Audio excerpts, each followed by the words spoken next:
I guess if you're like most people, you've set New Year's resolutions in the past and they haven't always worked out. You've not always followed through on them. And I guess the fact you've clicked on this video means that maybe you're looking for a solution. Maybe you're looking to understand why that is and what you can do about it. Well, I'm going to share that with you in this video, so stay tuned.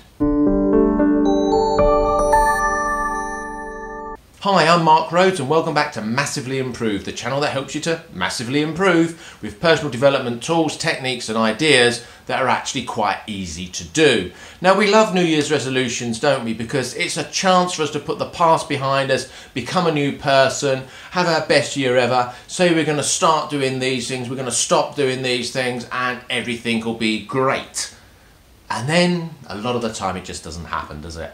It just really doesn't happen. And as I say, because we're looking to grow all the time and personal development and growth and, improve ourselves, that's why we love New Year's resolutions. It gives an opportunity every year to say things are going to be different. But how can we be more certain and make sure things are going to be different? Well, these 6 things that I'm going to share in this video are 6 reasons, areas where people typically, I think, fail or mess up with their New Year's resolutions, which massively reduces the chance of them actually happening. And as this video is going out on the 23rd of December 2018, you've got a week to think about the 6 points in this video and get yourself sorted out ready so that when you hit 1st of January 2019, you can be going in with a clear way forward. So the first reason that I think a lot of people fail is because it's easy not to do. We say we're going to change this particular thing in our life. We're going to drink less, we're going to exercise more, we're going to, not turn down so many social invites or whatever it is. We say we're going to do these things, but it's very easy not to do. And one of the reasons it's easy not to do, and it's easy not to break those habits, is because we don't have accountability. So why not have some accountability? Why not tell those close to you, this is what I'm going to stop doing, this is what I'm going to start doing, this is what I'm going to do less of, this is what I'm going to do more of. When you tell other people, it can sort of help to hold you accountable, because you're going to be thinking, well, I've told them I'm going to do it now, so I better do it. Another way is like, pause the video now and post a comment below saying my New Year's resolution is this. Just put it out there. Just put it out there and say, I'm going to be doing more of this, less of this, stop doing this, or I'm going to start doing this in 2019. And the fact you've put it out there will help you to really engage with it more. The second problem I think that people have with New Year's resolutions is they're not really specific enough. So they say, I'm going to exercise more, I'm going to eat less takeaways, I'm going to drink less. How much less are you going to drink? How much are you going to exercise? Give a clear, definitive, and start it small. You can change it during the year and ramp it up. I'm going to exercise once a week or twice a week. Then when you get into it, you can ramp it up. I'm going to eat less takeaways. If people say I'm going to stop drinking, or I'm going to stop eating takeaways, or whatever it is, that's fine. But really, if it's going to be difficult for you, why not set it a little bit lower and say, I'm going to reduce it by half, or I'm going to reduce it by 75%, or I'm going to do a lot less. And get going with that. Feel the achievement of that. Because maybe it may be just too big a step to cut these things out altogether, especially when, temptation's around. So be clear and specific about those goals. How much more exercise are you going to do? How many takeaways you're going to limit yourself to a month or whatever. But as I say, if you feel that you are absolutely definitely going to cut it out and you're definitely going to stop it and you've got a good enough reason to do that, then just do it, because that's absolutely possible when you've got the desire, the motivation or the accountability to absolutely change something. But for a lot of people it's not there, so sometimes it helps to be clear and specific and to give yourself a number, if a number is possible on this, to aim at. Another big thing, number 3, is they don't have a clear plan of how they're going to do that. How they're going to do that. So let's just use the eating a lot of takeaways example. You can apply it to anything, but let's say one of the reasons someone eats a lot of takeaways is they it's not just that they can't be bothered to cook anything, it's the fact that they also don't have time, because they get home, then they've got to go straight out to somewhere else, or they've got some other commitments they've got to go and get involved in, so they really just don't have time. Well, plan ahead. Can I reorganise my week?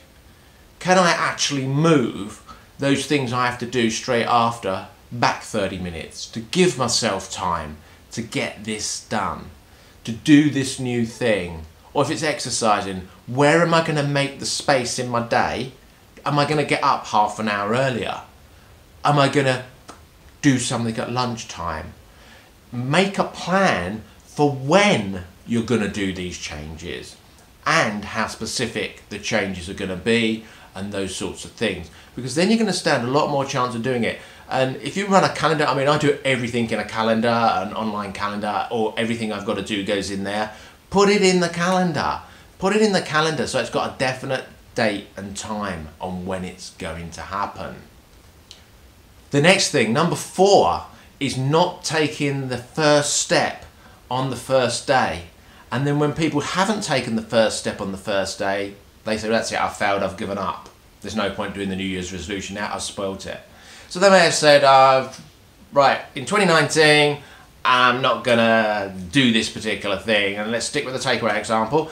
I'm not going to have takeaways. And of course, you get up 1st of January, if you've been to a party or something the night before, or you've had a big night of relations, people typically are a bit tired that day, a bit worn out. It's very easy to slip back into the old ways and go, oh no, I just want to do it. And that's when they miss it. But that's okay. Forgive yourself. Give yourself a break. And say, okay, right, boom, tomorrow, 2nd of January. Now, you can't keep doing that. You can't keep moving it forward.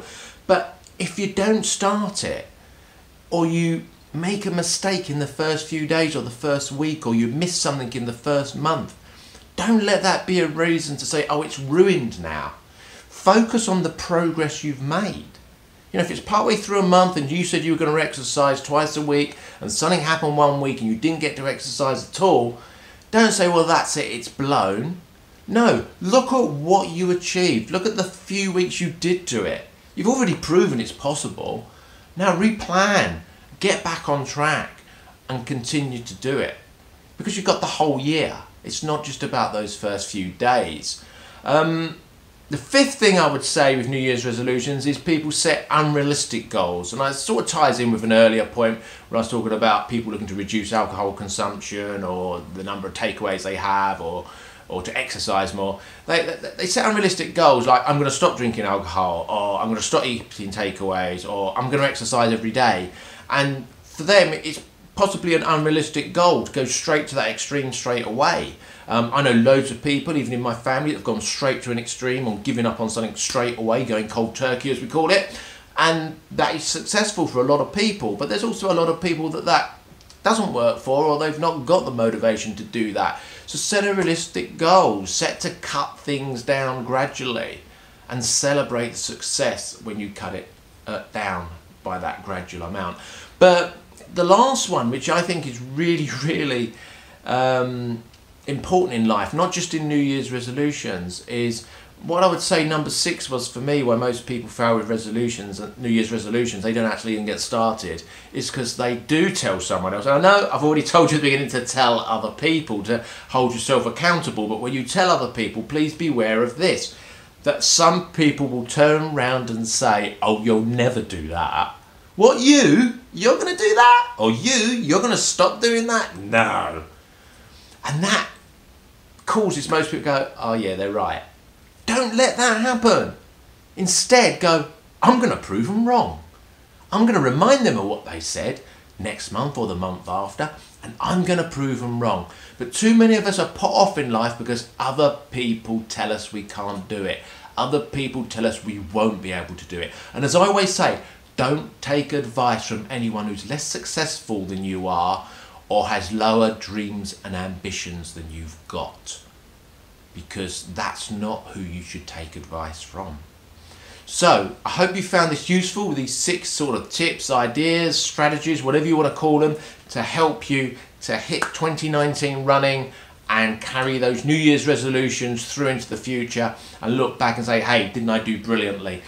It doesn't matter if you forget a day, you miss a day or something. Celebrate the days you did and get back in there and carry it on. The important thing is you get where you're going, not what bumps you might have on the journey. So set those New Year's resolutions. Think about what's really going to change your life, what's really going to enhance your life, what's going to make you happier, what's going to make you more content, what is going to make life better for you in 2019. And I wish you every success with that. If you're not currently subscribed, please hit the subscribe button. And if there's a bell notification on your device, please touch that as well so that YouTube will notify you about every single video I release. I release a new video every Sunday to help you to massively improve. So have a great week and a fantastic 2019.